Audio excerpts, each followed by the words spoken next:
ప్రార్థన చేసుకున్నాము. మహాపరిశుద్ధుడైన మా ప్రియ పరలోకపు తండ్రి, మీ ఘనమైన ఉన్నతమైన నామానికి యేసుక్రీస్తు నామంలో స్తుతి స్తోత్రం చెల్లిస్తున్నాం తండ్రి. ఈ సమయంలో ఆయన చెప్పబడుతున్న మీ మాటలు మీ పిల్లలు జాగ్రత్తగా విని ఆ మాటలను ఉదయంలో భద్రపరచుకునే విధంగా ప్రతి ఒక్కరికి సహాయాన్ని జ్ఞానాన్ని దయచేయమని ఈ ప్రార్థన యేసుక్రీస్తు నామములో అడుగుతున్నాం తండ్రి. క్రీస్తునందు చేరి వచ్చిన దేవుడి పిల్లలకు మన ప్రభువు మన రక్షకుడైన యేసుక్రీస్తు నామములో శుభాభివందనం తెలియజేస్తున్నాను. చెప్పబడుతున్న దేవుని మాటలు కొద్ది నిమిషాలు జాగ్రత్తగా వినాలని ప్రేమతో మిమ్మల్ని అందరినీ కోరుతున్నాను. ఈరోజు దేవుడు రాయించినటువంటి బైబిల్ గ్రంథంలో నుంచి భూమి మీద బ్రతికుండగా మనం తెలుసుకోవాల్సినటువంటి అతి ప్రాముఖ్యమైన విషయము కాలం నెరిగి నిద్ర మేలుకో.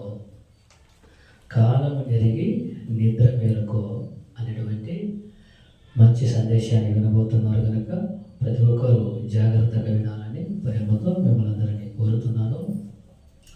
కాలం నెరిగి నిద్ర మేలుకో. ఈ యొక్క అంశంలో రెండు పదాలు కనిపిస్తాయి. ఒకటి కాలము, ఇక రెండవది నిద్ర. కాలము అనే పదం కనిపిస్తుంది, నిద్ర అనేటువంటి పదము కనిపిస్తుంది. కాలము అంటే ఏ కాలము అనేది మనం ఆలోచించాలి. ఇక నిద్ర అంటే ఏ నిద్ర గురించి మనం తెలుసుకోవాలి అనేది కూడా ఆలోచించాలి. ఇక కాలము అనగానే ఈ కాలము అనేది దేవుడు మనిషికి ఇచ్చినటువంటి కాలము ఉంది, అలాగే ప్రకృతికి ఇచ్చినటువంటి కాలము ఉంది. అంటే మనిషికి ఇచ్చినటువంటి కాలం ఏంటి అంటే ఆయుష్ కాలం. మనిషికి ఇచ్చినటువంటి ఆయుష్ కాలం ఒకరోజు ముగిసిపోతుంది. అలాగే ప్రకృతికి కూడా దేవుడు ఆయుష్ కాలాన్ని ఇచ్చాడు. ఈ ప్రకృతి కూడా ఒక రోజు కనుమరుగైపోతుంది. అయితే మనం తెలుసుకోవాల్సినటువంటి కాలం ఏంటి అంటే మనకిచ్చినటువంటి ఆయుష్ కాలం గురించి తెలుసుకోవాలి. మనకిచ్చినటువంటి ఆయుష్ కాలం గురించి మనం ఆలోచిస్తే, ప్రారంభంలో దేవుడు ఆదాముతో మానవ జన్మ భూమి మీద ప్రారంభమైంది అని మనం అనుకుంటే, ఆదాము కాలంలో ఉన్నటువంటి వాళ్ళందరికీ కూడా దేవుడు 1000 సంవత్సరాల ఆయుష్ కాలాన్ని ఇచ్చాడు. అప్పుడు అందరూ బ్రతికిన వాళ్ళందరూ కూడా 900 సంవత్సరాలకు పైగా బ్రతికిన వాళ్ళు, 700 సంవత్సరాలు, 800 సంవత్సరాలు, అలా ఎక్కువ కాలం బ్రతికినటువంటి వాళ్ళే కనిపిస్తారు. అంటే ప్రారంభంలో మనిషికి దేవుడు ఇచ్చినటువంటి ఆయుష్ కాలం ఎంత అంటే 1000 సంవత్సరాలు. ఆ తర్వాత ఇంకా మనం ఆలోచిస్తే దావీదు కాలానికి మానవ ఆయుష్ కాలం ఎంత అయినదంటే 70-80 సంవత్సరాలకు అయింది. అంటే ప్రారంభంలో 1000 సంవత్సరాల ఆయుష్ కాలాన్ని ఇచ్చాడు. తర్వాత దావీదు కాలానికి 70 సంవత్సరాలు, 80 సంవత్సరాలు. ఇంకా యేసుక్రీస్తు వచ్చిన తర్వాత ఇక క్రొత్త నిబంధన కాలానికి వచ్చే సమయానికి మనిషి యొక్క ఆయుష్ కాలం ఎంత అని మనం ఆలోచన చేస్తే మనకు ఎంత ఆయుష్ కాలం ఇచ్చాడో మనకు అర్థమవుతుంది. యాకోబు రాసిన పత్రిక 4వ అధ్యాయము 14వ వచనం. రేపేమో సంభవించడం మీకు తెలియదు, మీ జీవం ఏపాటిది, మీరు కొంతసేపు కనబడి అంతలో మాయమైపోవు, ఆవిరి వంటి వారే అన్నాడు. అంటే ఈనాడు మనం ఉన్నటువంటి మన జీవితాల గురించి, దేవుడు మనకిచ్చిన ఆయుష్ కాలం గురించి మనం ఆలోచిస్తే, మనకిచ్చినటువంటి ఆయుష్ కాలం గురించి దేవుడు ఏమంటున్నాడంటే అంతలో కనపడి అంతలో మాయమైపోయే ఆవిరి వంటిది అంటున్నాడు. ఈనాడు దేవుడు మనకి ఇచ్చినటువంటి ఆయుష్ కాలం ఎలాంటిదట? ఆవిరి వంటిది అన్నాడు. మనకి ఇచ్చినటువంటి ఆయుష్ కాలం ఆవిరి వంటిది.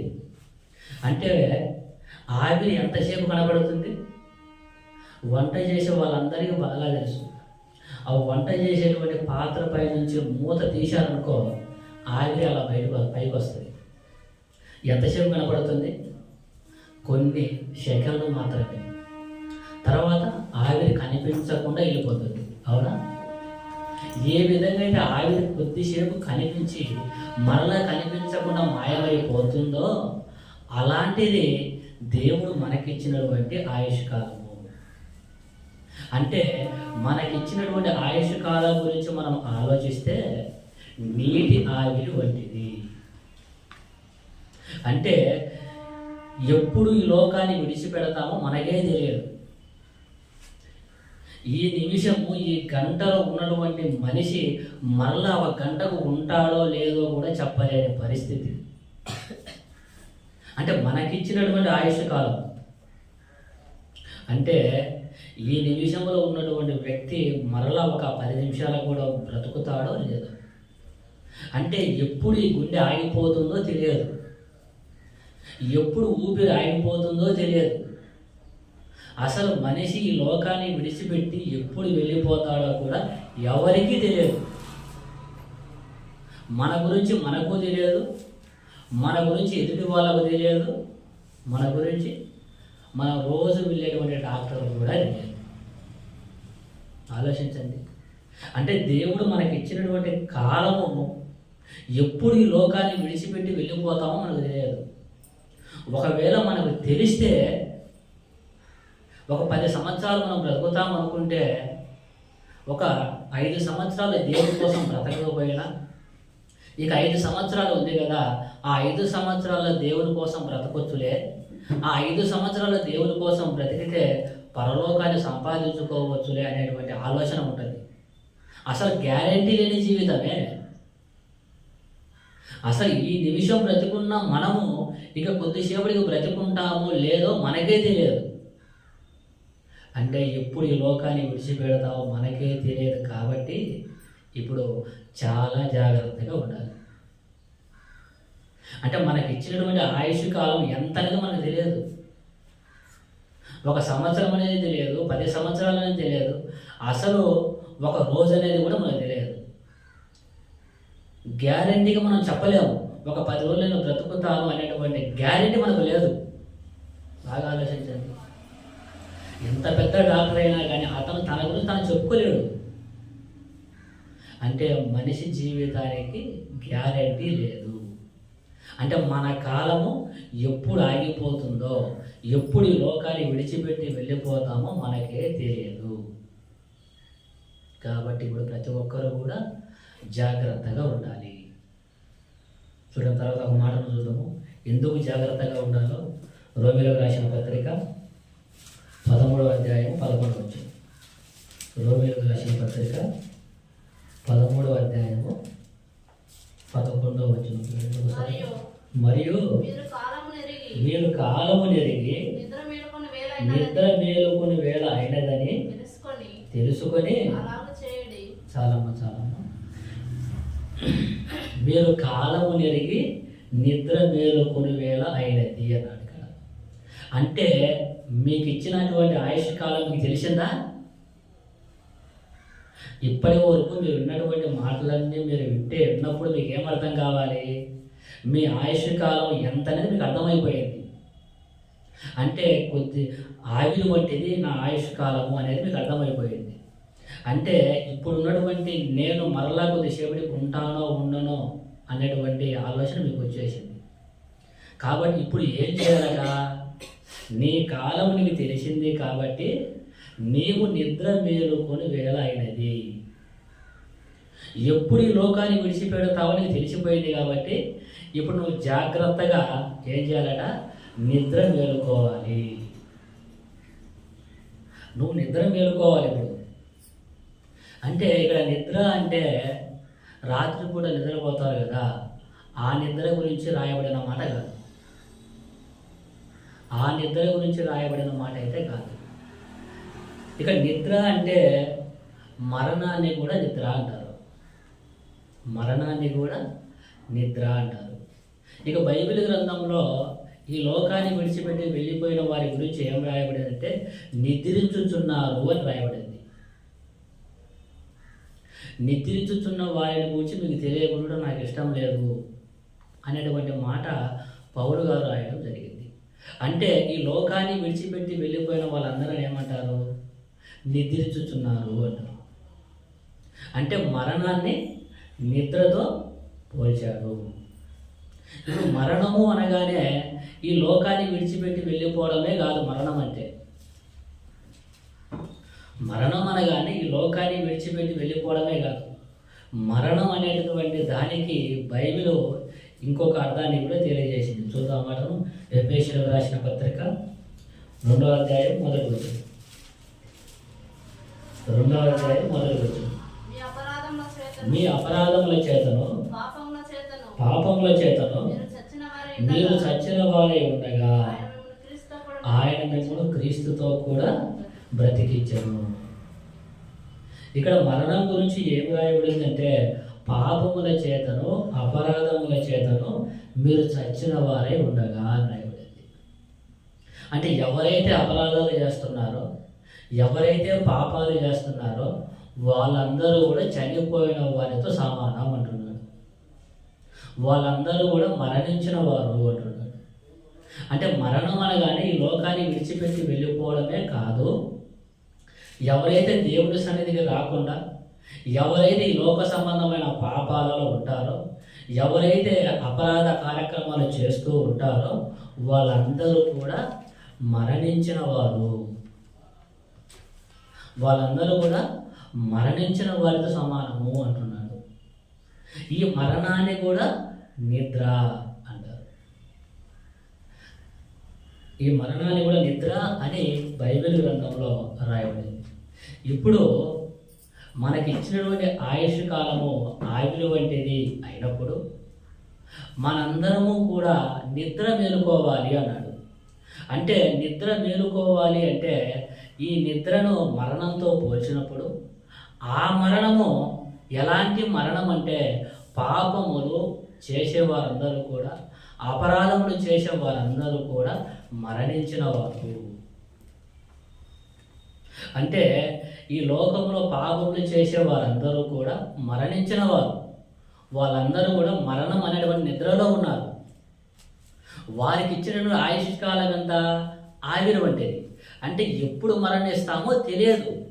ఎప్పుడు మరణించి ఈ లోకాన్ని విడిచిపెట్టి నరకానికి వెళ్ళిపోతామో, ఎప్పుడు పాతాళానికి వెళ్ళిపోతామో తెలియదు. కాబట్టి అలాంటి వాళ్ళందరూ కూడా ఏమి చేయాలట? పాపములు చేసేటువంటి వాళ్ళందరూ కూడా ఆ మరణం అనేటువంటి ఆ నిద్రలో నుంచి మేలుకోవాలి. అదే మాటను బైబిల్ గ్రంథంలో పౌలు గారు రాయించారు. చూద్దాం. అప్పుడు ఎఫెసీయులకు రాసిన పత్రిక 5వ అధ్యాయము 14వ వచనం. అపోస్తలుడైన పౌలు ఎఫెసీయులకు రాసిన పత్రిక 5వ అధ్యాయము 14వ వచనం. అందుచేత నిద్రించుచున్న నీవు మేలుకొని మృతులలో నుండి లెమ్ము, క్రీస్తు నీ మీద ప్రకాశించును. నిద్రించుచున్న నీవు మేలుకొని, చదవమ్మ, నిద్రించుచున్న నీవు మేలుకొని మృతులలో నుండి లెమ్ము, క్రీస్తు నీ మీద ప్రకాశించును అన్నాడు. అంటే నిద్రించుచున్న వాళ్ళందరూ ఏం చేయాలి? ఇప్పుడు మేలుకోవాలి. ఇప్పుడు నిద్ర అనగానే మరణం అనేది అర్థమైంది. ఆ మరణం ఎలాంటిది అంటే ఈ లోకాన్ని విడిచిపెట్టి వెళ్ళిపోయినది కాదు. ఎవరైతే దేవునికి వ్యతిరేకంగా పాపములు చేస్తూ అపరాధములు చేస్తూ ఉంటారో వాళ్ళందరూ కూడా మరణించిన వారు. ఆ మరణాన్ని నిద్ర అన్నాడు. ఇప్పుడు అందరూ ఏం చేయాలంటే ఈ పాపములు చేసేటువంటి వాళ్ళందరూ కూడా, దేవునికి వ్యతిరేకమైన కార్యక్రమాలు చేసే వాళ్ళందరూ కూడా ఆ కార్యక్రమాలని విడిచిపెట్టి దేవునిలోనికి రావాలి. దది నిద్ర మేలుకోవడం అంటున్నాడు. ఈనాడు చాలామంది సంఘాలకు వస్తున్నప్పటికీ కానీ వారు చేసేటువంటి కార్యక్రమాలలో మాత్రం మార్పు ఉండడం లేదు.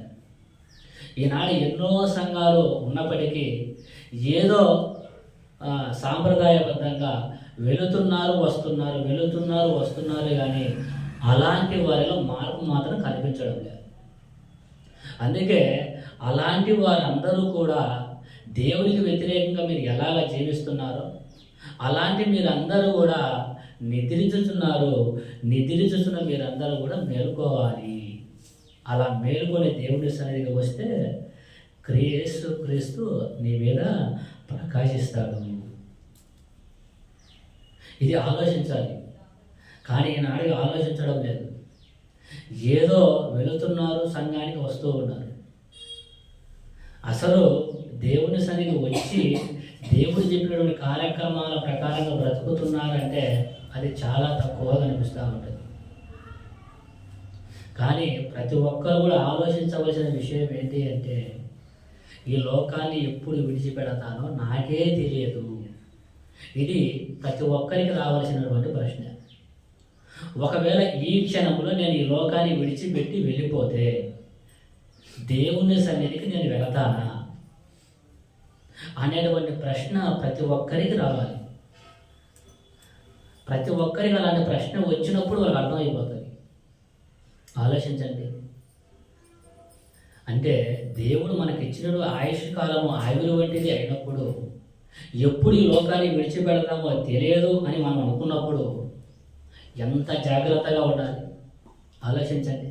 మనం మాట్లాడే మాటలు కానివ్వండి, చేసే పనులు కానివ్వండి, ఆలోచించే ఆలోచనలు కానివ్వండి, ఎంత జాగ్రత్తగా ఉండాలి. ఒక మాట మాట్లాడుతున్నామంటే ఆలోచించి మాట్లాడాలి. ఈ మాట మాట్లాడితే దేవునికి వ్యతిరేకమైన ఏమైనా ఉంటుందా? దేవునికి దూరం ఏమైనా అవుతానా? ఈ ఆలోచన చేస్తే దేవునికి దూరం ఏమైనా అవుతానా?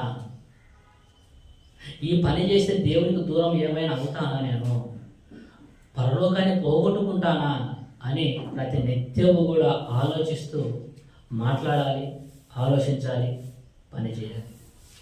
ఎందుకంటే ఎప్పుడు ఈ లోకాన్ని విడిచిపెడతాం మనకే తెలియదు. కాబట్టి ఈ లోకంలో ఉన్న పాపకార్యాలను చేస్తూ ఉన్నటువంటి వారందరూ కూడా అవన్నీ విడిచిపెట్టి ఆ మరణం అనేటువంటి నిద్రలో నుంచి మేలుకొని దేవుని సన్నిధికి రావాలి. కానీ ఆలోచించరు. వాళ్ళు ఏం మాట్లాడతారంటే, నేను బాగా ఆరోగ్యంగా ఉన్నాను, మంచి తిండి తింటున్నాను, నాకు ఎటువంటి రోగం లేదు, ఇక 10-15 సంవత్సరాలు ఎటువంటి డోకా లేదు, నేను బ్రతికేస్తాను వాళ్ళు అనుకుంటారు. అలా అనేటువంటి వాళ్ళు మీకు ఎప్పుడైనా కనిపించారా? ఆలోచించండి. చాలామంది కనిపించారు నాకైతే. ఇక ఎన్ని సంవత్సరాలు నువ్వు బ్రతుకుతావంటే, మా చిన్న కూతురు పెళ్ళయ్యి ఆయన కొడుకు పుట్టేదాకా నేను బ్రతుకుతాను, ఎటువంటి ఇబ్బంది లేదు, అంత ఆరోగ్యంగా ఉన్నాను అని చెప్తారు. కరోనా సమయంలో వ్యక్తితో నేను మాట్లాడాను. కరోనా సమయంలో నాకేమి, నేను ఆర్మీలో జాబ్ చేసి వచ్చాను, బాగా యాక్టివ్గా ఉన్నాను, నాకేమైతుంది, ఏం కాదు కిరణ్ అన్నాడు. ఒక 20 రోజులు ఫోన్ చేస్తే ఫోన్ స్విచ్ ఆఫ్ వస్తుంది. ఏమైంది ఇంటి దగ్గరికి వెళ్తే అప్పటికే నేను చనిపోయాడు. ఏమంత ధైర్యంగా చెప్పాడు కదా, నాకేం కాదు, నేను బ్రతుకుతాను అని. ఏమైంది? అతని ఆయుష్ నీటి ఆవిరి ఉండేది. ఆలోచించండి. జాగ్రత్తగా ఆలోచించాలి. ఎందుకంటే ఆలోచిస్తే మనకే మేలు జరుగుతుంది. కానీ అలాంటి ఆలోచన ఉండకూడదు. నేను 10 సంవత్సరాలు బ్రతుకుతాను, 20 సంవత్సరాలు బ్రతుకుతాను, నాకు హార్ట్ అటాక్ లేదు, బ్రెయిన్ స్ట్రోక్ లేదు, నాకు ఏ రోగము లేదు, ఆరోగ్యవంతుంది, నేను బ్రతుకుతాను అనుకోకూడదు. ఒకవేళ అలా అనుకుంటే నీకే కీడు జరుగుతుంది. 10 సంవత్సరాలు బ్రతుకుతామని ఈరోజే ఈ లోకాన్ని విడిచిపెట్టి వెళ్ళిపోతే నీ పరిస్థితి ఏంటి? బాగా ఆలోచించండి. ఎవరి పరిస్థితి అంటే, నా పరిస్థితి అంటే, మీ పరిస్థితి ఎవరిదైనా అంతే. దేవునికి ఇష్టలుగా బ్రతికి ఏ రోజు మరణించిన ఇబ్బంది లేదు. ఒకవేళ దేవునికి ఇష్టలుగా లేకుండా మరణిస్తే మన ధీమాతో, మన ధైర్యంతో ఉండకూడదు మనం చాలా రోజులు బ్రతుకుతామని. ఎంత ఆరోగ్యంగా ఉన్నప్పటికీ మన ఆయుష్ మాత్రం నీటి ఆవిరి వంటిది. ఇది ప్రతి ఒక్కరూ మైండ్లో పెట్టుకోవాలి. ఎప్పుడు ఆలోచనలో ఉండాలి. నా ఆయుష్ నీటి ఆవిరి వంటిది, ఏ రోజు ఏమవుతుందో నాకే తెలియదు కనుక జాగ్రత్తగా నా మాటలో నా ఆలోచన ఉండాలి అనుకోవాలి. నేను 10 ఏళ్ళు బ్రతుకుతాను, 20 ఏళ్ళు బ్రతుకుతాను, ఇప్పుడే డాక్టర్ దగ్గరికి వెళ్ళి అన్ని చెకప్ చేయించుకొని వచ్చాను, ఏం కాదు అనుకుంటే లాభం లేదు. ఒకవేళ అలా అనుకున్నావు అనుకో, నీకే నష్టం జరుగుతుంది. చూడండి అన్నమాట. ప్రసంగి గ్రంథము 9వ అధ్యాయం 12వ వచనం. ప్రసంగి గ్రంథము 9వ అధ్యాయము 12వ వచనం.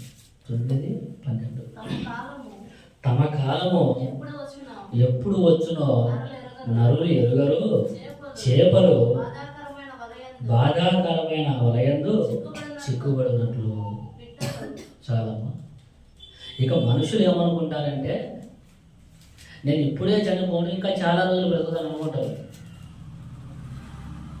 కానీ చేపలు కూడా ఎలా ఉంటాయంట, సముద్రంలో చేపలు కానివ్వండి, చెరువులో చేపలు కానివ్వండి, కాలువలో చేపలు కానివ్వండి, ఇవన్నీ ఏమనుకుంటాయంట, వేట ఏ మత్స్యకారుడు మా దగ్గరికి రాడు, మాకు వల వేయడు, మేము చిక్కము, ఇక చాలా రోజులు ఈ నీటిలోనే బ్రతుకుతాము, ఇక మా సంతానాన్ని అభివృద్ధి చేసుకుంటామని చేపలు అనుకుంటాయంట.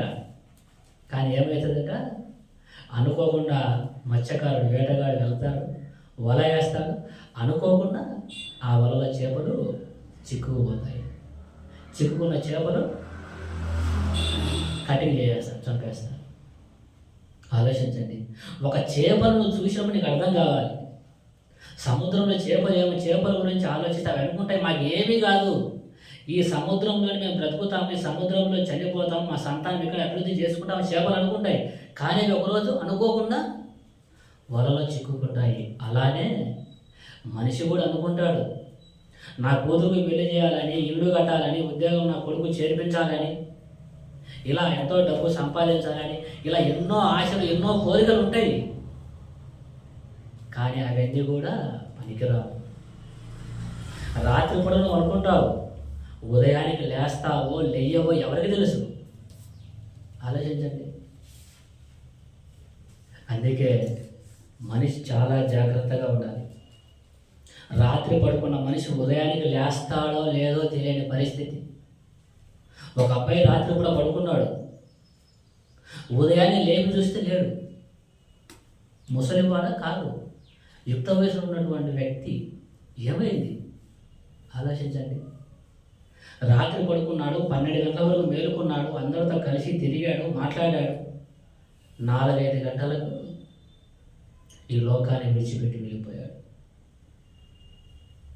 అలాంటివి విన్నప్పుడు, అలాంటివి చూసినప్పుడు భయం కలగాలి.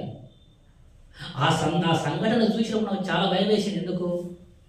ఆరోగ్యంగా ఉన్నాడు, యుక్త వయసులో ఉన్నాడు, రాత్రి పడుకున్నాడు, ఉదయానికి చూస్తే లేడు. అలాంటి పరిస్థితి మనకు వస్తే ఏంటి? ఒకవేళ వస్తే పరలోకానికి వెళ్తామా? ఒకవేళ పరలోకానికి వెళ్ళలేకపోతే పరిస్థితి ఏంటి అనేటువంటి ఆలోచన రావాలి. కానీ అలాంటి ఆలోచన కనిపించడం లేదు. ప్రతి మనుషులు కూడా భయం అనేది కనపరావాలి. నేను ఎప్పుడు చనిపోతానో, ఎప్పుడు ఈ లోకాన్ని విడిచిపెడతానో నాకే తెలియదు కాబట్టి నా ప్రవర్తన సరిదిద్దుకోవాలి. సంఘానికి వస్తూ ఉన్నప్పుడు రోజు రోజుకి మనిషిలో మార్పు రావాలి, మాటల్లో మార్పు రావాలి, చూపులో మార్పు రావాలి, ఆలోచనలో మార్పు రావాలి, చేసే పనిలో మార్పు రావాలి. ఎందుకు? పరలోకాన్ని సంపాదించుకోవడం కోసం. తప్పనిసరిగా పరలోకాన్ని సంపాదించుకోవాలి. ఒకవేళ పొరపాటున పరలోకాన్ని పోగొట్టుకున్నామా, ఇక ఆ బాధను అనుభవించలేము, యుగాలు అనుభవించాలి. ఒక రోజుతో పోయేది కాదు, ఒక సంవత్సరంతో పోయేది కాదు. పొరపాటున పాతాళంలో అడుగు పెట్టినామా ఇంకా లేదు, ఇంకా లేదు. కానీ ముగింపు లేదు. కానీ యుగాలు బాధలు, యుగాలు శ్రమలు, ఆ బాధలు, ఆ శ్రమలు అనుభవించలేవు. అందుకనే దేవుడు భూమి మీద బ్రతికి ఉండగానే తెలుసుకోవాలి, భూమి మీద బ్రతికి ఉండగానే మనల్ని మనం సరి చేసుకోవాలి. ఆలోచించాలి. ఆలోచించడం లేదు. 2026 వచ్చింది కదా, 2025 ముగించుకుని 26కి వచ్చేసాం కదా. అందరూ కూడా సంతోషపడుతూ ఉన్నారు. కొత్త సంవత్సరం వచ్చినది. అందరికీ తెలియని విషయం ఏంటో తెలుసా? నీకు 50 సంవత్సరాలు ఇచ్చాడు అనుకో, 1 సంవత్సరం తగ్గిపోయింది అనమాట. 25లో ఉన్నప్పుడు 50 సంవత్సరాలు ఉంటే నీకు 26కి వచ్చేది 49 సంవత్సరాలకి, 1 సంవత్సరం తగ్గిపోయింది. అంటే నీ ఆయుష్ తగ్గిపోతుంది. ఇది ఎవరైనా ఆలోచించారా? ఆలోచించండి. ఒక పాత సంవత్సరం అయిపోయి నూతన సంవత్సరం అడుగు పెట్టామంటే అంతా సంబరపడుతున్నారే. నాకు ఇచ్చినప్పుడు ఆయుష్ కాలంలో సంవత్సరం తగ్గిపోయిందా? అంటే 10 సంవత్సరాలు బ్రతికే వ్యక్తిని 9 సంవత్సరాలు బ్రతుకుతానా? ఈ గడిచిన సంవత్సరంలో దేవుడి కోసం బ్రతకలేదేమో, ఈ 9 సంవత్సరాల్లోనే దేవుడి కోసం బ్రతికి పరలోకాన్ని సంపాదించుకోవాలి అని ఆలోచన కలుగుతుందా? కేకులు కోసుకోవడము, కొత్త బట్టలు వేసుకోవడము, సందడే సందడి. ఆలోచించండి. అంటే మన ఆయుష్ కాలం ఎలాగా తరిగిపోతుందని తెలుసా? ఎలాగా తరిగిపోతుంది? చాలా ఫాస్ట్గా తరిగిపోతుంది, మనకు తెలియడం లేదు. చూడండి ఆ మాట. యోబు గ్రంథము 9వ అధ్యాయం 25 వచ్చింది. యోబు గ్రంథము 9వ అధ్యాయము 25 వచ్చింది. పరుగు వాని మీద పోవు అని కంటే నా దినములు త్వరగా గతించుచున్నవి. అంటే మనకి ఇచ్చినటువంటి దినాలు ఎలాగా తరిగిపోతున్నాయంట. ఒక వ్యక్తిని పరుగు పందాన్ని నిలబెట్టామనుకో, ఎంత ఫాస్ట్గా పరిగెడతాడు. అలాగే పరుగు పందాలు చూసే ఉంటారు కదా, చూసే ఉంటారు. పరుగు పందానికి నిలబడినారంటే ఒకరిని మించిన ఒకరు పరిగెడుతూ ఉంటారు. నేను ముందుకు వెళ్ళాలి, నేను ముందుకు వెళ్ళాలి. ఏ విధంగా పరిగెత్తేవాడు ఫాస్ట్గా వేగంగా వెళతాడో అదే విధంగా మన దినాలు కూడా తరిగిపోతున్నాయి. మన దినాలు కూడా తరిగిపోతున్నాయి. ఇక అంటే మన దినాలు తగ్గిపోతూ ఉన్నాయి. ఇక 40 సంవత్సరాలు వచ్చారనుకో, ఇప్పుడున్నటువంటి సైన్స్ ప్రకారం 50, 55, 60 సంవత్సరాలు లాస్ట్. ఇంకా మనిషి యొక్క ఆయుష్ కాలము 55, 60 సంవత్సరాలు. అంతకన్నా ఎక్కువ బ్రతకరు అనేటువంటిది సైంటిస్టులు చెప్పేశారు. మనకు ముందున్న 20 తరాల గురించి ఆలోచిస్తే 70, 80 సంవత్సరాలు బతికిన వాళ్ళు ఉన్నారు. అంతకుముందు 100, 110 సంవత్సరాలు కూడా బతికిన వాళ్ళు ఉన్నారు. కానీ ఈ తరంలో 55, 60, లాస్ట్ 60. ఒకవేళ 40 సంవత్సరాలు వచ్చాయనుకో, ఇంకెన్ని సంవత్సరాలు బతుకుతాం? 20 సంవత్సరాలు. అది ఆరోగ్యంగా ఉంటే, దేవుడి దయ ఉంటే, అంతేనా? ఒకవేళ 50 సంవత్సరాలు వచ్చాయనుకో, బతుకుతే 10 సంవత్సరాలు. అది ఆరోగ్యంగా ఉంటే, దేవుడి దయ ఉంటే. 55 వస్తే ఇక 5 సంవత్సరాలే. అంటే వయసు మీద పడే కొద్దీ మనుషులు ఏం రావాలి? ఆలోచనలు రావాలి. ఎప్పుడు నేను వెళ్ళిపోతానో నాకు తెలియదు, ఎప్పుడు ఈ లోకాన్ని విడిచిపెడతానో నాకు తెలియదు. కాబట్టి ఒకవేళ ఈ రోజే ఏదైనా జరిగినాదనుకో, నేను పరలోకానికి పోతానా, దేవుడి సన్నిధికి పోతానా, మోషే గారి వీళ్ళ దగ్గరికి నేను వెళ్తానా, ఏలే గారి వీళ్ళ దగ్గరికి నేను వెళ్తానా, అబ్రహాం గారి వీళ్ళ దగ్గరికి నేను వెళ్తానా అనేటువంటి ఆలోచన రావాలి. అలాంటి ఆలోచన వస్తే మనిషిలో వెంటనే ఆటోమేటిక్గా మార్పు వచ్చేస్తుంది. ఆటోమేటిక్గా మార్పు వచ్చేస్తుంది.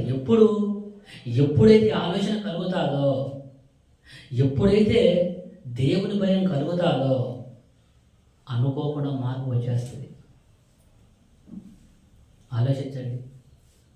అంటే సంఘానికి వచ్చేటువంటి వాళ్ళందరూ కానివ్వండి, దేవుడిలోనికి వచ్చే వాళ్ళందరూ కానివ్వండి, ఆలోచన ఏంటి అంటే అందరూ కూడా పరలోకానికి వెళ్ళాలి.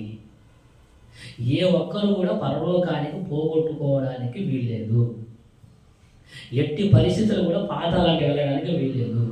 ఎందుకంటే చాలా బాధాకరమైన ప్రదేశం కనుక.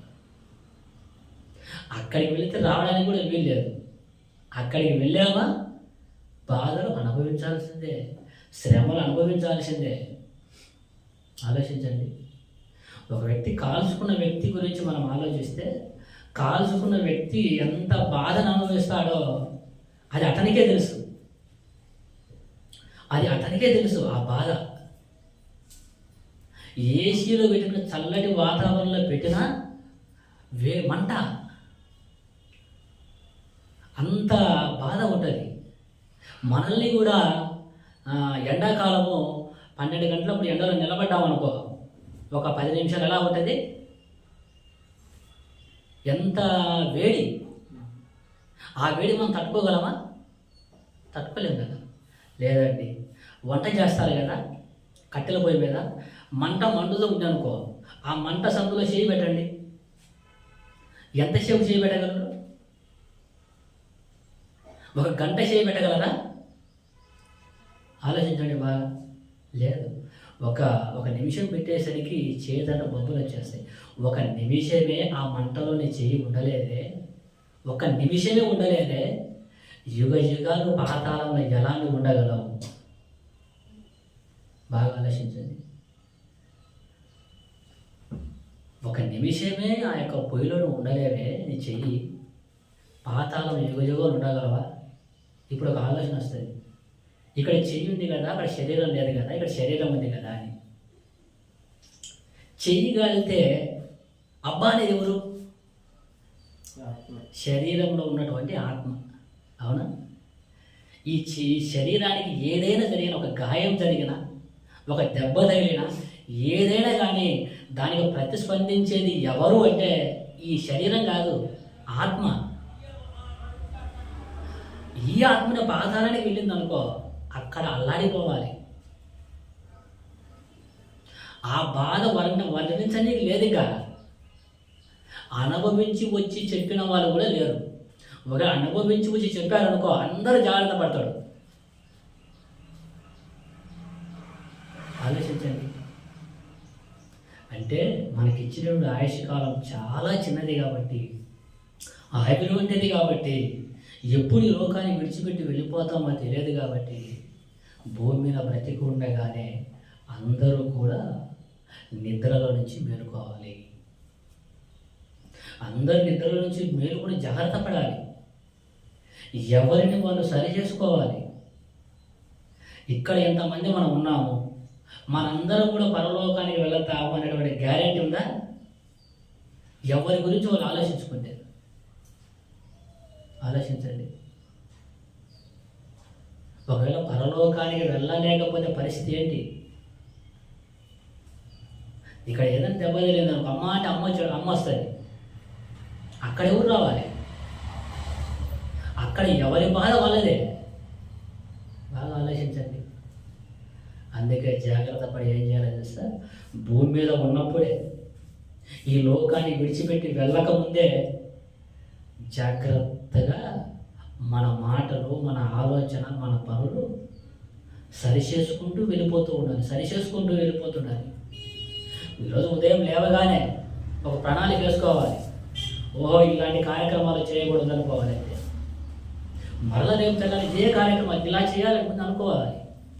ఇలా ప్రతి నిమిషము, ప్రతి సెకండ్ కూడా మనల్ని మనం సరిచేసుకుంటూ భూమి మీద బ్రతకాలి. అలా బ్రతికితే ఒకవేళ అవకాశం ఉండొచ్చు. పరలోకానికి వెళ్ళేంత వరకు కూడా గ్యారెంటీ లేదు. పరలోకానికి వెళ్ళేంత వరకు గ్యారెంటీ లేదు. అది ఎవరు చెప్పుకోవడానికి లేదు, నేను చెప్పుకోవడానికి లేదు, మీరు చెప్పుకోవడానికి లేదు. వెళ్ళిన తర్వాత అమ్మయ్యా అప్పుడు అనుకోవడమే. కనుక భూమి మీద ఉన్నప్పుడే జాగ్రత్తగా ఉండాలి. మన మాటలు కానివ్వండి, మన చేష్టాలు కానివ్వండి, మన చూపులు కానివ్వండి, ప్రతిదీ కూడా. చూడండి ఆ మాట, పేతురు రాసిన మొదటి పత్రిక 4వ అధ్యాయం 3వ వచనం. పేతురు రాసిన మొదటి పత్రిక 4వ అధ్యాయం 3వ వచనం. మనము పోకిరి నష్టాలు, దురాశలు, మద్యపానీయు, అల్లరితో కూడిన ఆటపాటలు, తాగుమూతల విందులు, చేయదగిన విగ్రహ పూజలు మొదలైన వాటి యందు నడుచుకొనుచు అన్యజనుల ఇష్టము చొప్పున గతించిన కాలం చాలు. గడిచిన కాలంలో ఎలాగో బ్రతికాము గడిచిన కాలంలో. మోసాలు చేశాము, అబద్ధాలు ఆడాము, పాపాలు చేశాము, విగ్రహ పూజలు చేశాము, దొంగతనాలు చేశాము, ఒకరికొకరు గొడవలు పెట్టాము, జుట్లు ముడేశాము, ఆ ఇంటికి గొడవలు పెట్టాము, ఎన్నెన్నో కార్యక్రమాలు చేశాము. అవన్నీ చాలు. అవన్నీ చాలేక అవన్నీ వదిలేసేసి దేవుని కోసం మాత్రమే బ్రతుకు. దేవుని గురించి మాత్రమే ఆలోచించు. పక్కింటి వాళ్ళతో నీకేమి ఆలోచించండి. ఈనాడు ఊళ్ళోకి పెళ్లి సంబంధాలకు వచ్చారనుకో, ఏం చేస్తారు? అబ్బాయి కోసం వచ్చిన అమ్మాయి కోసం వచ్చిన ఏం చేస్తారు? పలానా వాళ్ళ ఇంటికి మేము వచ్చామయ్యాను అనుకో, వాళ్ళ ఇంటికి ఆడరు. ఇట్లా అంటామన్న వాళ్ళ ఇంటికి పోతారు. ఆయన తిరిగి ఏం వాళ్ళ ఇంటికి వస్తే నీకేంటి? ఆలోచించండి. ఈనాడు ఎక్కడ చూసినా ఇవే కనిపిస్తూ ఉంటాయి. అది కాదా? అలా చేయడము దేవుని దృష్టికి వ్యతిరేకం కాదా? వ్యతిరేకమే. ఆడి మాటలు ఈడి మాటలు ఆడ చెప్తూ ఉంటారు. అదేంటి? అది కాదా? ఇవన్నీ చేసే అంటే ఒక దొంగతనం చేస్తేనే పాపము అని అనుకుంటారు. ఈనాడు దేవుని నమ్ముకున్నాము, మేము సంఘానికి వెళుతున్నామని చెప్పేటువంటి వాళ్ళందరూ కూడా ఇలాంటి కార్యక్రమాలు చేస్తూ ఉంటారు. ఏంటంటే ఎవరింటికైనా చూసుకోవడానికి వచ్చారనుకో, ఏదో ఒకటి పొల పెడతారు. ఎవరైనా ఒక మాట అన్నారనుకో, ఆ మాట ఆమె చెప్తారు. ఇవన్నీ చేస్తూ ఉంటారు. ఇవన్నీ చేస్తున్నామంటే, ఇలాంటి కార్యక్రమాల్లో ఉన్నామంటే ఏంటి? పరలోకాన్ని పోగొట్టుకుంటాం. అందుకే ఉదయం లేచినప్పటి నుంచి సాయంత్రం పడుకునేంత వరకు కూడా నీ మైండ్, నీ ఆలోచన అంతా ఎలా ఉండాలో తెలుసా? నువ్వు చేసే పనుల మీదనే ఉండాలి. ఒక మాట మాట్లాడుతున్నావు అనుకో, ఈ మాట మాట్లాడితే దేవునికి ఏమైనా వ్యతిరేకంగా ఉంటుందా? ఆలోచించు. ఒకవేళ వ్యతిరేకంగా లేకపోతే దేవునికి అనుకూలంగా ఉంటే మాట్లాడు. ఒక పని చేస్తున్నావు అనుకో, ఓహో ఇదేమన్నా పాపానికి సంబంధించినట్టుగా ఉందా? ఆలోచించు. ఒకవేళ లేదనుకుంటే చేసి, ఒకవేళ ఉందనుకుంటే చేయొద్దు. అంటే ఏది చేసినా ఆలోచించి చేయాలి. ఒక ఇల్లు కట్టేటప్పుడు ఆలోచిస్తావు, పెళ్లి చేసేటప్పుడు ఆలోచిస్తావు. నువ్వు మాట్లాడేటప్పుడు ఎందుకు ఆలోచించవు? వెంటనే చేసేస్తావు ఎందుకు? ఒక వ్యక్తిని దగ్గర దూషించాడు అనుకో, వెంటనే ఆ వ్యక్తితో నువ్వు ప్రతిస్పందించడం ఎందుకు? ప్రతిస్పందిస్తే ఇద్దరికి గొడవ వస్తుంది. ఆ గొడవ నువ్వు చెడవని లేదు.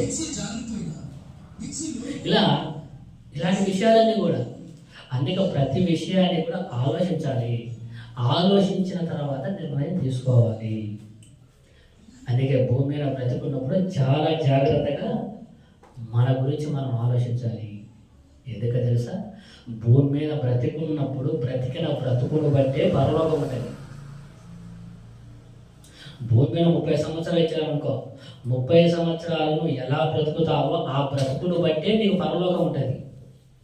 50 సంవత్సరాలు ఇచ్చారనుకో, 50 సంవత్సరాలను ఎలా బ్రతికావో ఆ బ్రతుకును బట్టే పరలోకం ఉంటుంది.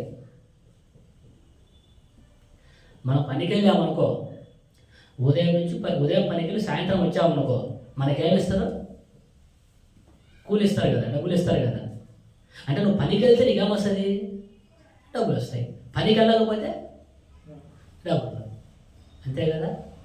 పనికి వెళితే డబ్బులు వస్తాయి, డబ్బులు ఇస్తారు, కూలి ఇస్తారు అని నీకు అర్థమైతే, ఇప్పుడు దేవుడు కూడా నీకు పరలోకం ఇవ్వాలంటే నువ్వు కూడా దేవుని పని చేయొద్దా? దేవుని పని చేయకుండా దేవుడు ఇస్తాడా నీకు? ఆలోచించండి, బాగా అర్థమవుతుంది. అందుకే చూడండి ఒక మాటను, యోగ గ్రంథము 7వ అధ్యాయం 1వ వచనం. యోగ గ్రంథము 7వ అధ్యాయము 1వ వచనం. భూమి మీద నరుల కాలము యుద్ధకాలం కాదా? వారి దినములు కూలివాని దినముల వంటివి కావా? అంటే మనకిచ్చినటువంటి ఆయుష్ కాలంలో మన దినాలని కూడా ఎలాంటి అంట? కూలివాని దినములు. మనందరం ఎవరు? కూలీవాళ్ళం. మనందరం ఎవరు? కూలీవాళ్ళం. తెలుసా? అలానే ఉందా? వారి దినములు కూలివాని దినములు అన్నాడు. అంటే మనందరం ఎవరము? కూలి వాళ్ళం, అంటే పని వాళ్ళం. అంటే మనకు ఈరోజు సాయంత్రం దాకా పనిచేసే కూలి వస్తుంది, అంతేనా? అంటే భూమి మీద పుట్టిన వాళ్ళందరూ కూడా ఎవరు? కూలి వాళ్ళే. అప్పుడప్పుడు పనికి వెళ్ళామనుకో, రైతులు ఏమంటారు, రే కూలోళ్ళు వచ్చారు అంటారు. అవునా? అంటారు కదా. అసలు వాడికైతే వాడే కూలోడు, వాడు కూడా కూలోడే. భూమి మీద ఉన్న మనుషులందరూ కూడా కూలి వాళ్ళే అని పని చేయడానికి వచ్చారు. అంటే పని చేస్తే కూలి వస్తుంది, పని చేస్తే కూలి వస్తుంది. అలాగే దేవుడు మనకిచ్చిన ఆయుష్ కాలంలో కూడా దేవుడి పని చేస్తే మనకు కూలి వస్తుంది. అంటే దేవుడు మనకిచ్చిన ఆయుష్ కాలంలో ఏం చేయాలంట? దేవుని పని చేయాలి, దేవుని పనిలోనే ఉండాలి. దేవుని పనిలోనే ఉండి దేవుని పని చేస్తే తప్పనిసరిగా నీకు కూలి ఉంటుంది, జీతం ఉంటుంది. ఆ జీతమే పరలోకం. పని చెయ్యకపోతే ఏం లేదు. ఇంకా ఉదయం నుంచి సాయంత్రం పని చేసావు అనుకో, నీ కూలి ఇవ్వకపోతే నువ్వేం చేస్తావు? ఏం చేసి ఇంటికి వెళ్ళిపోతావా? నేను పని చేసిన ఆ కూలి నాకు ఇవ్వమంటావు. అవునా? ఏదో ఒకటి ఇప్పించుకుంటావు. ఎందుకు? నువ్వు పని చేసావు కాబట్టి. నువ్వు పని చేసావు కాబట్టి తప్పనిసరిగా కూలి ఇప్పించుకుంటావు, డబ్బులు ఇప్పించుకుంటావు.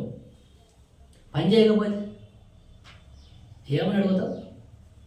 ఏం లేదు, నేను అక్కడ పని చేయలేదు పోయా, నీకైనా నేను కూలి ఇస్తాను అంటాడు. అలాగే దేవుడు మనకి ఇచ్చిన ఆయుష్ కాలంలో దేవుని పని చేస్తే,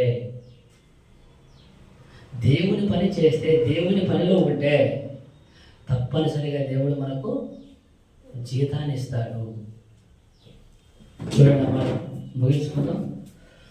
లూకా రాసిన సువార్త 10వ అధ్యాయం 7వ వచనం. లూకా రాసిన సువార్త 10వ అధ్యాయం 7వ వచనం. వారు మీకు ఇచ్చిన పదార్థములను తినుచు త్రాగుచు ఆ ఇంటిలోనే ఉండుడి. పనివాడు తన జీతమునకు పాత్రుడు. పనివాడు తన జీతమునకు పాత్రుడు.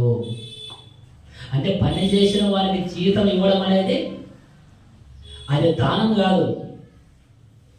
పని చేసిన వారికి జీతం ఇవ్వడం అనేది దానం కిందికి రాదు, సాయం కిందికి రాదు. అది తన హక్కు. పని చేసిన వారికి జీతం అనేది హక్కు. అది నువ్వు పని చేసావంటే నీకు ఆటోమేటిక్గా నీ జీతం నీకు రావాలి. ఇప్పుడు పోలీసు ఉన్నాడు, నెల రోజులు పని చేశాడు, జీతం ఇవ్వదు, ఏం చేస్తాడు అతను? ఊరుకుంటాడా? అతని తన హక్కు. అది పని చేసిన వారికి జీతం అనేది హక్కు. హక్కు అనేది అడిగితే ఇచ్చేది కాదు. అది హక్కు అనేది అడిగితే ఇవ్వరు, ఆటోమేటిక్గా తను చేసిన పనికి వచ్చేస్తుంది అంతే. అలాగే భూమి మీద మనకిచ్చిన ఆయుష్ కాలంలో మనం దేవుని కోసం బ్రతికితే ఆటోమేటిక్గా అనుకోకుండా మనకు రావాల్సిన పరలోకం వచ్చేస్తుంది అంతే. ఎందుకు? దేవుని పని నువ్వు చేశావు కాబట్టి. ఎలా తెలుసా? ఇప్పుడు లైట్ ఉంది, స్విచ్ ఉంది. స్విచ్ వేసామనుకో, లైట్ ఏం చేస్తుంది? లైట్ వెలుగుతుంది కదా. మళ్ళా లైట్ కాడికి వచ్చి తిప్పాలన్నా? అవసరం లేదు. ఎందుకు? అక్కడ స్విచ్ వేసావు, ఇక్కడ లైట్ వెలిగింది. ఇక్కడ భూమి మీద దేవుని కోసం బ్రతికావు, అక్కడ పరలోకానికి వెళ్ళిపోతాం అంతే. కనుక ప్రతి ఒక్కరూ కూడా ఏం చేయాలో తెలుసా? మన ఆయుష్ కాలము ఆవిరి ఉండేది కాబట్టి, ఎప్పుడు ఈ లోకాన్ని విడిచిపెడతామో తెలియదు కాబట్టి, భూమి మీద బ్రతికి ఉన్నప్పుడే దేవుని కోసం మనం బ్రతకాలి. భూమి మీద ఉన్నప్పుడే దేవుని కోసం బ్రతికితేనే మనకు పరలోకం. అయితే ఎంతమంది దేవుని పనిలో ఉన్నారు? ఎంతమంది దేవుని పని చేస్తున్నారు? ఒకవేళ ఈ రోజు నుంచి వదిలేసేయండి, గడిచిన కాలంలో ఏమైనా దేవుని కోసం మనం ఏమైనా చేశామా? ముగించుకుందాం. ఒకవేళ ఈ రోజు కూడా సజీవులో మనం ఉన్నాం, బాగానే ఉంది. ఒకవేళ ముందు చనిపోయిన పరిస్థితి ఏంటి? ఒక రోజులో దేవుని కోసం ఎంత కష్టపడుతున్నాము మనం? ఒక రోజుకు 24 గంటలు ఈ చెప్పి ముగించేస్తాం. ఒక రోజుకు 24 గంటలు.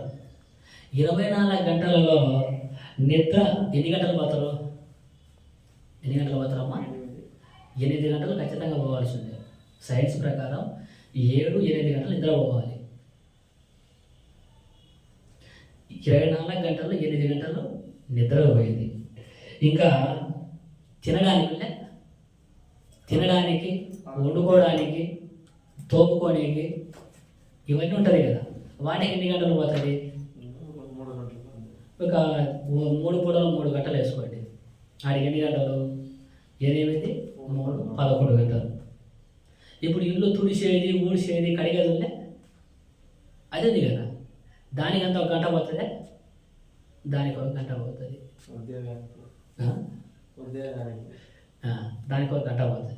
ఇక పని చేసుకోవద్దు, పని చేసుకోవాలంటే 8 గంటలు 9 గంటలు. 8 గంటలు పని అనుకుంటే పోనీకి రానికి ఆయనకు 10 గంటలు, 10 గంటలు. 8, 3, 11. ఇక ఏముంది? ఇంకా ఒకవేళ అంత ఇంత సమయం ఉందనుకో, ఆహ్లాదానికి ఉత్సాహానికి టీవీ, సీరియల్ వచ్చినాయి కానీ కార్తీక దీపము ఎన్ని మన దీపాలు ఆరిపోయేదాకా అనేది ఆరిపోదు. సో 24 గంటలలో తిననీకి, కడుక్కోనీకి, ఊడ్చుకోనీకి, నిద్రపోనీకి ఇదే సరిపోయా. దేవుని కోసం మనం ఏమైనా చేసినామా? ఆధారం మొత్తం లేవు 2 గంటలు, 11, 12, 3 గంటలు ఆధారం. అంటే 7 రోజులలో దేవుని కోసం మనం ఏం చేస్తున్నాము, ఏం చేశాము ఆలోచించండి. ఇప్పుడు మీ గురించే కాదు, నా గురించి నేను ఆలోచించుకోవాలి, ఆయన గురించి ఆయన ఆలోచించుకోవాలి, ఎవరి గురించి వాళ్ళే. ఇప్పుడు ఎవరి గురించి వాళ్ళు ఆలోచించుకుంటే నా పరలోకం ఎట్టొచ్చది రమ్మంటే ఆలోచించండి, బాగా ఆలోచించాలి ఇప్పుడు. ఎందుకంటే ఇక్కడ మీరందరూ కూడా ఒకరోజు పరలోకానికి వెళ్ళాలి. మీరు మాత్రం కాదు, మీతో పాటు మేము కూడా రావాలి. అందరూ కలిసి అక్కడ దేవుని సన్నిధిలో మన అందరం ఉండాలి. ఏదో భూమి మీద చప్పట్లు, పాటలు ఇవి కాదు. భూమి మీద కలిసి ఉన్న మనందరం కూడా ఒకరోజు పరలోకానికి వెళ్ళాలి. పరలోకానికి వెళ్ళాలంటే ఎవరిని వాళ్ళు సరిచేసుకుంటూ, ఏ రోజుకు ఆ రోజుకు సరిచేసుకుంటూ దేవుని కోసం మనం బ్రతకగలిగితే తప్పనిసరిగా పరలోకం వస్తుంది. తప్పనిసరిగా పరలోకం అనేది మనకు వస్తుంది. కనుక మీరందరూ కూడా మంచి ఆలోచనతో ఈ మొబైల్, మీరందరూ కూడా మంచి ఆలోచనతో మిమ్మల్ని మీరు సరిచేసుకుంటూ, మీరు ఆలోచించే ఆలోచనలు కావండి, మాట్లాడే మాటలు కానివ్వండి, చూసే చూపులు కావండి, ప్రతి దానిలో కూడా ప్రతి పని చేసే ముందు ఆలోచిస్తూ మిమ్మల్ని మీరు సరిచేసుకుంటూ దేవుని పనిలో ఉండి ఏ రోజు ఒక రోజు ఈ లోకానికి విడిచిపెడితే తప్పనిసరిగా పరలోకానికి వెళ్ళేటువంటి వారిగా ఉండాలని మిమ్మల్ని మీరు సిద్ధపరచుకొని, ఇదే విధంగా మీకున్నటువంటి విశ్వాసాన్ని చివరి వరకు దేవునిలో కొనసాగించాలని కోరుకుంటూ ఈ మాటలు ముగిస్తున్నాము. అందరికీ వందనాలు.